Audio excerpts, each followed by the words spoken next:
Will I go deaf from whip cracking? I don't know. Probably not. A couple things I'm going to quickly talk about and try to demonstrate with a sound meter.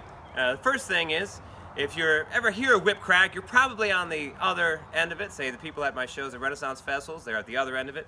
And at the other end is actually way louder than on my end. So I've been doing a lot of experimenting lately with the loudness of a whip crack. And with this sound level meter I got here, I've been getting about between 145 and 153 decibels. That's peak level. And now I'm going to crack the whip and just hold the meter right next to myself and see how loud it is. So go ahead and turn it on. And right now, me just talking at the meter comes up at about 106 decibels, peak level. And then we'll go ahead and do a couple whip cracks.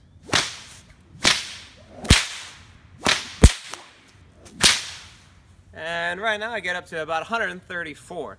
So that's 10 to 15 decibels quieter on my end than it is on somebody else's end. And a general sort of fact about decibels is that if it varies by a factor of 10, say if you go from 140 to 150 decibels, it'll sound twice as loud.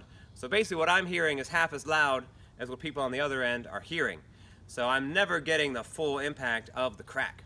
And a couple quick anecdotes. One is about Charlie Hassett, who is of Four Corners fame. When I met Charlie had 2 big hearing aids in his ears, and that was actually from industrial deafness. He was an inspector in a meat plant, and the doctor that gave him the hearing aids said he probably would have had to crack whips for about 8 hours a day, as hard as he could, inside a racquetball court to get the same kind of hearing damage that he got in the meat packing plant. And another anecdote, I was lucky enough to be on the Conan O'Brien show a few years ago, and one of the stagehands looked at me and heard the whip cracking and said, "You probably don't have very good high-frequency hearing anymore." And he was right.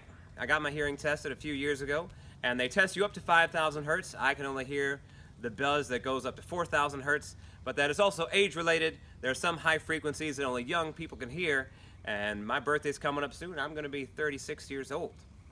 But my main point is that the whip crack that I hear is not as loud as what people hear out there at the other end of the whip. And another thing I do to save my hearing is when I go out to practice, I'm not cracking the whip as loud as I can. Usually I try to focus on the technique and try to get good clean cracks, but I'm not always trying to get the loudest crack. That helps save my whip, my arm, and my ears.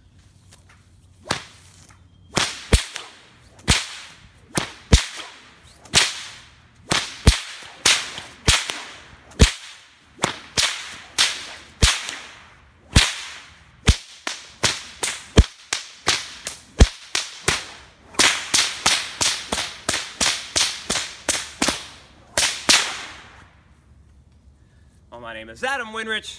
Thanks for watching.